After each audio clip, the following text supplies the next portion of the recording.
Hey YouTubers, welcome back. It has been forever since I have worked on the van. I traveled a lot in the first part of the year. I actually think the last time I did anything on the van was November of last year. Well, here we are. It's late November. We were supposed to have a 50-degree day today, and I'm pretty hell-bent. I was thinking I could get the roof rails in. You can see we've got snow in the yard and the wind is blowing like crazy. I don't have a garage, so I can't work on it during the winter. I bought products and did a lot of researching how-tos, but today, July, I'm finally ready to get back at it. A lot of you might know that I traveled a little bit and then I came home and I'm fostering an abused dog, and we had a big fundraiser for her and that was very successful. We raised $6,000 and we were really pleased with that. That event ended this past weekend, and so now I'm ready to get back to my van work. So today I have a fresh razor blade in my box cutter, and I am going to take that pile of boxes and I'm going to do a mock build-up inside the van and see if I actually like the layout that I think I've decided upon. So that's it. That's what we're gonna do today.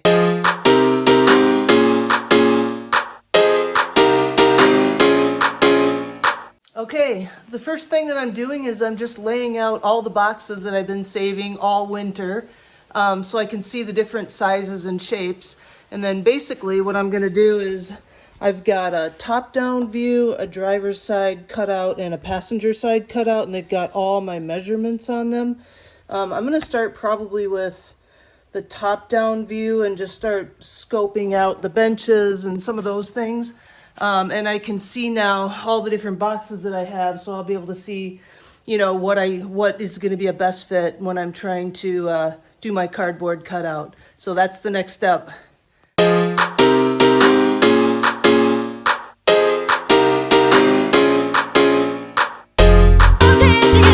Well, I've got the first side bench in, and right away it looks really wide. It's 25 inches. You know, from the wall, and these aren't exact, but that's what we've got. And I've got about 22 here. I don't have my floor in yet, so I made it a little bit higher, but that seems really wide to me. I'm gonna put the second one in and then just really visualize how much space I have in the floor. I think I'm out 25 here. Yeah, that's why that's got to go back a little bit.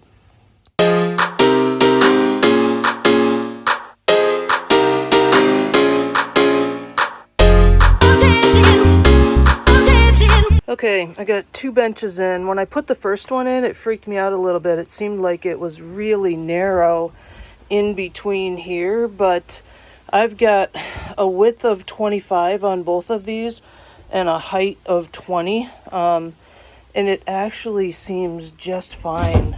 So this is a good exercise, I'd say, for anybody who's never been in a converted van and wants to figure out what it's going to look like. I definitely recommend this just after putting in these two benches.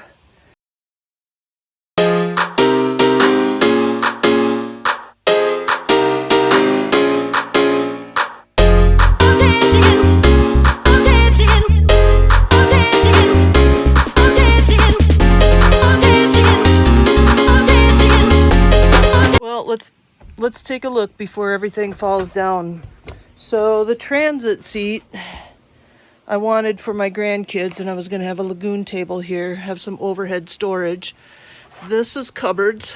Two cupboards open up this way. Fridge and a couple drawers down here, one, two, or maybe one big drawer. This is the shower. Boom. Big shower space. And then a couple benches back there. And then this is the countertop and some overhead cupboards. I ran out of cardboard, so this would actually extend out a little bit farther than it's shown here. But right away, this is an issue. It's too tight. This transit bench worried me a little bit. It's definitely, you know, getting through here is like really tight. It's not gonna work. So I know that for my countertop, I've got a sink and a stove. I possibly could shorten this bench. I'm not sure, but these are some of the things that I kind of wanted to look at and see how this fits. The other thing that I wondered about was I put my skylight in before I really committed to a layout. So if this is my shower, it's going right up into the skylight. And that is why I was thinking I would do a half shower and just have something that dropped down from here with a shower curtain in it, something that dropped down from this area with a shower curtain in it. So